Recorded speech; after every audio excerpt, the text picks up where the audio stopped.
Well, a constitutional change would be difficult. Уставна промена за името ќе биде тешко да се направи. Премиерот треба внимателно да размисли дали тоа е можно или не. Се надевам дека ако тоа е на маса за преговори, грците ќе разберат колку долго ќе треба да трае.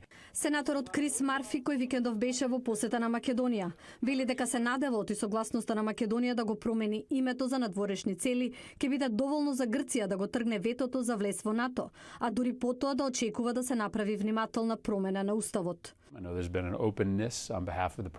Има отвореност од страна на премиерот да се стави географска одредница како дел од името. Се надевам дека грците ќе сакаат да направат компромис за да успееме да ја однесеме Македонија во НАТО и во Европската унија.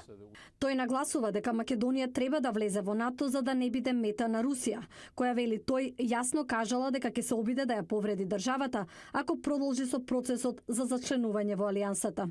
Make no mistake.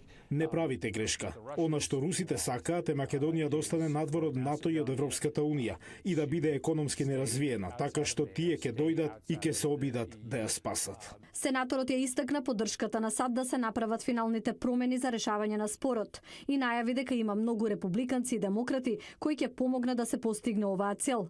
Тој исто така порача опозицијата да се охрабри и да помогне да се изгласа законот за употреба на јазиците како последен чекор од имплементација на Охридскиот договор.